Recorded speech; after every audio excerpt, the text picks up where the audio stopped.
My main love is playing live. I love performance. So we've always been friends. I've known Luke since 1974 or something like that. So, 51 years or something crazy like that. I was 14 and he was, I think, 16 going on 17. Luke has made it known that he doesn't really want to do Toto albums anymore. What? What? You heard the man. Lead singer of Toto, Joe Williams, has just dropped that one on us. Please say it ain't so, Joe. But anyway, that's what you're gonna hear that and some more on this great interview. Not our first one with the Toto singer, but he talks to us about how things have been going with the current lineup of the band and how he and Steve Lukather, who is the most interviewed person on Boomerocity, what they've been up to and what the tour for 2026 looks like for the band. You guys are really going to love it. So without any further ado, here is that chat with Joe Williams. Also, please, as always, hit like and subscribe and share this with your friends. Till next time, this is Randy Patterson with Boomerocity. Take care. Hey there. Hey, Joe. How's it going? Pretty good. How are you? Pretty good. Love the hat, man. I need to steal it from you. Well, thank you. It's been almost 3 years since we last spoke, man. I was beginning to wonder if I ran you guys off or something. No, of course not. Yeah, no. Well, what was it? 22? Well, it's 23 because we talked early 23. Okay. And so it'd be almost 3 years, like I said. So it'd be, I think it was January or something in 23. Wow. So yeah, but you guys haven't sat still, have you? No, we certainly don't. We definitely loved to be out there and playing for people. So we just, especially Luke and I. So we really enjoy it and stay with it, and have a great time. And I think it's working because we've been doing better and better over the last few years. Well, this last this current band configuration, it's the same one you guys put together 3 years ago, is it not? Yes, close, for the most part. Some couple people have sort of come and gone, but yeah, no, it's been pretty solid for a few years now. Very cool. When you look back over, say, the last few years, I mean, you've had your solo album, you and Luke both did, a lot of touring, a lot of collaborations. What, out of all of that, what has stood out to be most fulfilling for you personally from a creativity standpoint? Well, doing my album was fantastic. I did most of it during COVID, so it really gave me something to do and something to focus on. And I put it together, for the most part, entirely by myself, with the exception of maybe a couple of pieces. And so, in that sense, it was fun, testing a little bit of my engineering skills as well as songwriting and performance and that kind of stuff. So it was gratifying. But my main love is playing live. I love performance. I love the crowds. The travel suits me in some ways. It's not always easy, but I still really dig it.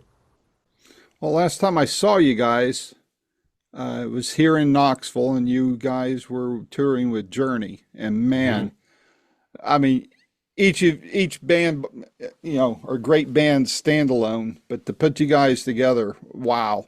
I mean, I in the crowd where I was sitting, it was, I mean, the energy was palpable, and the appreciation. I mean, we were still kind of on the heels of coming out of the shutdown, right? So I think there was that pent up energy of, still, and I think it's still out there where people are still appreciating being able to go and see their bands and enjoy live music and all that, whether it's local or big bands like you guys. So man, so with this tour, I mean, I've seen you guys perform several times, and each time it's a different set list, a different vibe. And I don't mean radically different, but it's like you guys take different aspects of your career, of your catalog, and present it in a little bit different way that fans really appreciate. So with this tour coming up, you guys are gonna be hitting my neck of the woods next year. What can fans expect that makes this upcoming tour different from any of the others we may have seen? Well, the biggest difference, I think, is the fact that the band has such a wealth of deep cut material for sort of the casual fan. A lot of the real diehard fans know most of the stuff. But out of however many records there have been, 15 or 16 or something like that. There's a lot of music in there, and so we go through it and make a little wish list of stuff we would like to do. Maybe try and find something that we've never done before and add it to the list of songs that we know we have to play and we love to play, like Africa and Rosanna. People, you got to play all those big hits. But we have so many other things to choose from that, first of all, uh, provide a way to have a lot of fun for us. And I think, some people, the casual fan, go, "Oh, I didn't realize that either that was their song, or I never heard that song, but it's pretty cool, or something jazzy, or something from a different, all the different eras of the band, starting back in 1977, going all the way through today." So, in that sense, it's different every time. So, when we Hmm. start a new cycle, we sort of start looking for things that we haven't done or haven't done in a long, long time, and piece together a new set. So the body of it is just it's different every single time, and in that sense, I think it's a lot of fun. Well, that's one thing I appreciate about you guys. Like I said, I've seen you live several times. I've got, I think, probably every concert DVD you guys have. And heck, I even watched you guys during the shutdown, that live pay-per-view when you have these great crashing endings to a song and then it's almost crickets. I mean, you have some family there and stuff, but so I've seen you guys in all sorts of configurations, and that's what really impresses me about you is that you guys, while keeping things kind of familiar, you also, it has the feel of reinventing the wheel in a positive way and bringing something out of the old songs that people may not have heard. In fact, I think I told last time I interviewed you and Luke together, I think I even said that. I knew who Toto was. I appreciated the music, but I wouldn't consider myself in the early stages being a diehard fan. But the first time I saw you guys in concert and you guys were playing your hits and some of the deep cuts, I was blown away because now when I hear a song on the radio, I hear it as if it was in concert, not the studio version. And you just hear things differently after you see a band live, and especially Toto. It has never failed to happen. Each time I catch something a little different. Perhaps you're presenting it a little different, but that's why I tell people if you've seen Toto before, don't think you're going to hear the same show again because you won't. Well, that's true. And even the songs that are the most popular ones, Africa, Hold the Line, Rosanna, sometimes we'll change up how it ends, and that's always fun for people to see how are they going to get through this and end it. A lot of songs back in those days, we've just faded them out, on the record. Hmm. Live, you can't do that. You need to, Right. have some sort of an interesting ending. And when you have a band full of these incredible musicians like we do, when we rehearse, we can do anything we want in terms of how to musically end a particular thing, and that's always fun. I think a lot of the diehard fans look forward to seeing how Rosanna's going to end this year. You know. Yeah. Well, it's always a surprise, especially for long-term fans. It's Hmm. um so like we just were saying, you guys do change things up a bit. Are there going to be any radical changes in the visuals, the staging, the thematic elements, anything like that? Well, I'm not quite sure in terms of, what the look on stage is going to be. We have a sort of a setup that's very comfortable, especially for Luke. He sort of likes the setup that we have here. There'll be subtle changes, for next year.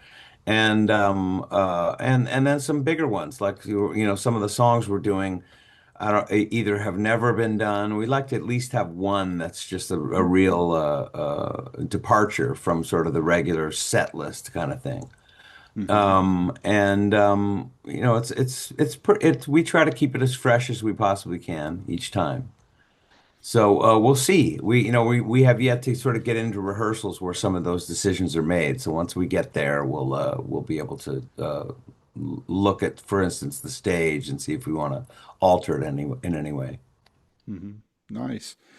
I know the first time I saw you guys in concert was it was Atlanta. I think the Fox Theater is when the what it was called something when everybody was doing the ALS thing, and Right. throwing the cold bucket of water on people and all that. So That's that was the right. first time I saw you. Then I think the next time was in Chattanooga. This time you're going to be hitting my backyard, Knoxville, and then Chattanooga as well. I don't think they're close together in dates though. But the point being, are there any particular cities or venues that the band's going to be hitting that either you personally are excited to be going to for whatever reasons, or maybe even visiting for the first time as a band? Yeah, it cod be. I have to say, so since we've been off, my attentions are in a few different places and stuff like that. I can see the poster behind you, but Yeah, but I can't read that. It's an eye chart, man. So, right, exactly. So, but if I open up my little if I open up my little touring app that we have, I might be able to look at this and see. Let's see. No, see my schedule has not been uploaded onto this thing yet, so I can't see the poster behind you to tell you let, exactly where we're going. let's see. I might be able to help you on that, Joseph. Let's see. Yeah, I can do that. And there is the JPEG. Okay, reading it to you. Milwaukee, Davenport, Iowa, Knoxville, Tennessee, my backyard, North Charleston, South Carolina, Miami, Orlando, St. Augustine, Florida, Huntsville, Alabama, Tulsa, Oklahoma, Durant, Oklahoma, Omaha, Nebraska, Des Moines, Iowa, and New Buffalo, Michigan. Wow. Great. Yeah, so those are some places that we haven't been in a while. Obviously Knoxville sticks out, that area is always a great place to play. Yeah. Um, it's nice to play, especially since it's going to be in the winter months. It's always cool to be down in Florida, Oh, yeah. that kind of Yeah. thing. But a lot of these places we haven't played in ages, and so I'm looking forward to all of them, really.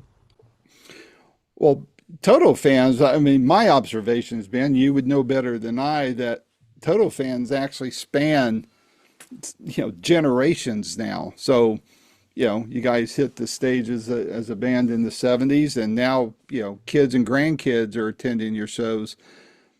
What does the band do, if anything, to shape your shows, your live shows, for both the long-term fans and the younger fans who are discovering Toto through video games, TikTok, streaming, all that kind of stuff?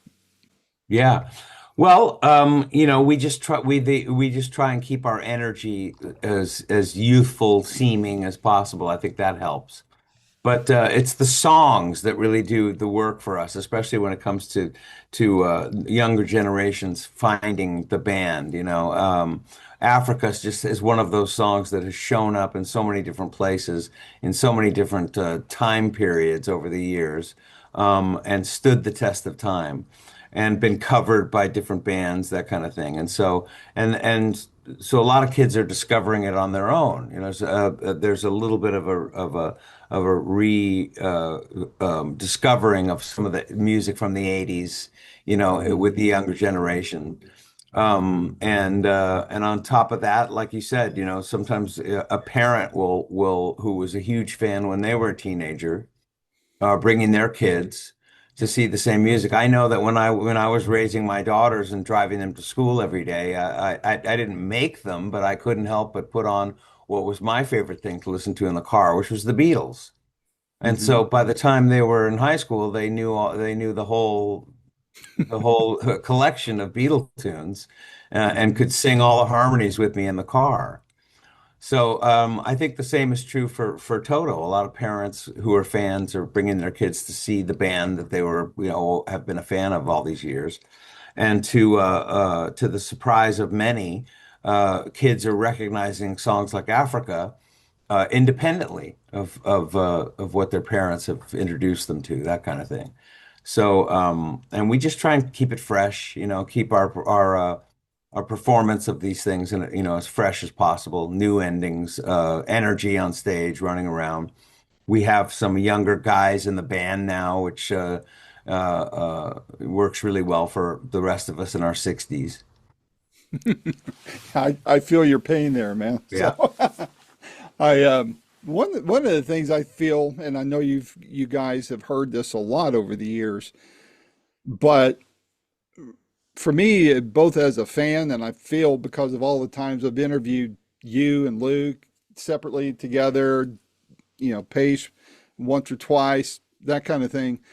It feels like a friendship, even though in this business I would be considered way outside the outer loops on that. But you Sure. just, as a fan, you feel like you know the band. And one of the things I've come to really appreciate early on about you guys, and I think is underappreciated by many until they see you guys live, is just really how technical and complex a Toto song really can be. And you don't fully appreciate it, I don't think, until a fan sees the band live and watch you guys pull it off.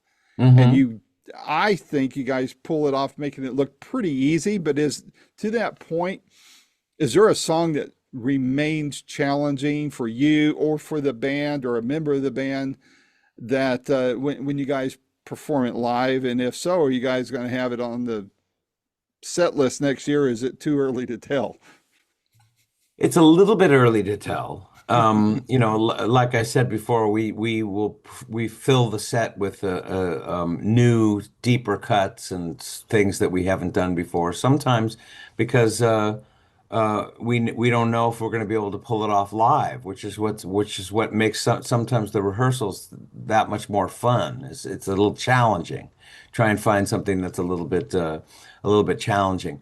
The band's got so many different styles of songs, and there's a few especially instrumental, sort of jazz fusion-y kinds of things that are very difficult to play, but quite amusing to listen to live. And so there's a few of those kinds of songs Mm-hmm. that are always difficult to play. For instance, in this version that we've had this year. We've done a song off of what album is that off of? I think it's Through the Looking Glass, I think is what the name of the album was. And oh no, I'm sorry, Minefields. The album is Minefields and the song is Minefields, and we'd never done it before.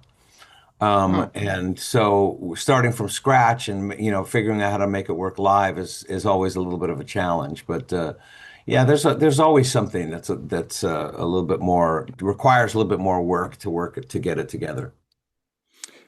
with this current lineup, you guys obviously have a tremendous chemistry there. Are there particular moments from rehearsals or recent tours that made you think, "Wow, this band's really firing on all cylinders. This is phenomenal." Well, yeah, I mean, this is for the guys that we have in the band are in keeping with the total idea and concept of the band from the very beginning. And you just it's incredible musicians who also work in the studio on other projects. That's what the band was all about in the beginning. Hmm. And as we've gone on through the years, we've had several different people come and go in the band, and now we've got some younger guys that are fantastic and have the energy of the band when it was new and when it was young. So that keeps us, and it keeps all the rest of us on our toes. You know what I mean? I'm not sure if I answered Hmm. your question, but Yeah, yeah, you did. yeah. But you and Luke are kind of the Mick and Keith of the band there. And how would you describe the musical relationship the two of you share, especially this year and going into next year? Well, first of all, we've always been friends. I've known Luke since 1974 or something like that. So, 51 years or something crazy like that. I was 14 and he was, I think, 16, going on 17, that kind of thing. And we've always been friends. We've always maintained our friendship. So that right there, and we're compatible when it comes to what we like musically. I'm a huge like guitar fan and was always an amazing always amazed by his ability as a guitar player. Even when he was a kid, he was outrageously good.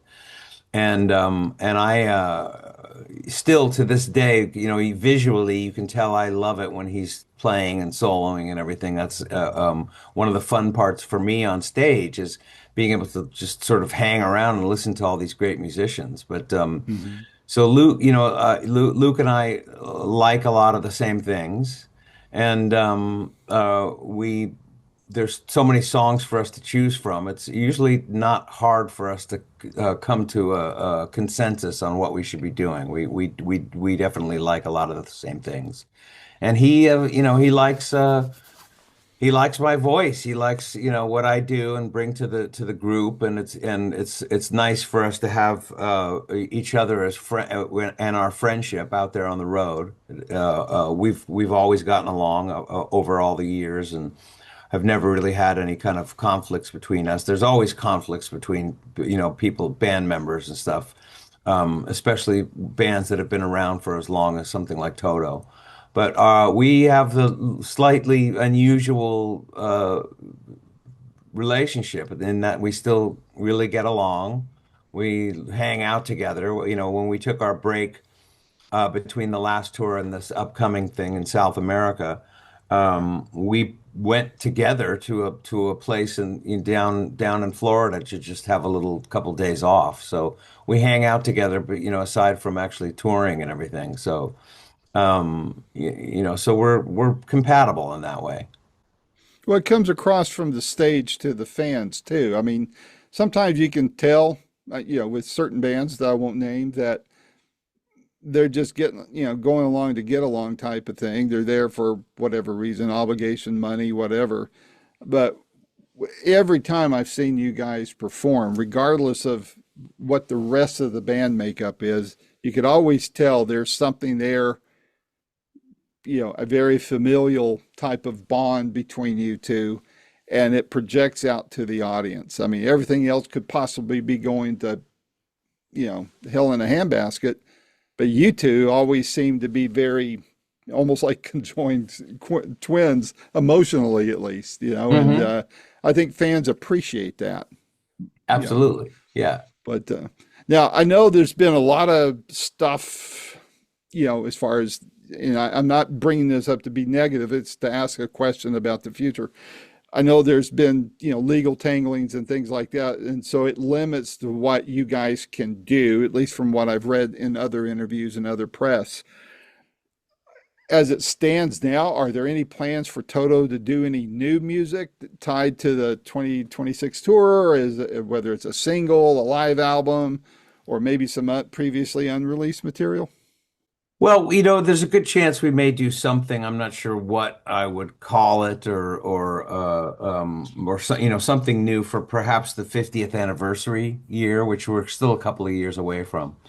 Luke has made it known that he doesn't really want to do Toto albums anymore. Between his solo album and mine and Page's, it's almost like you're getting a taste of Toto on all three of those records.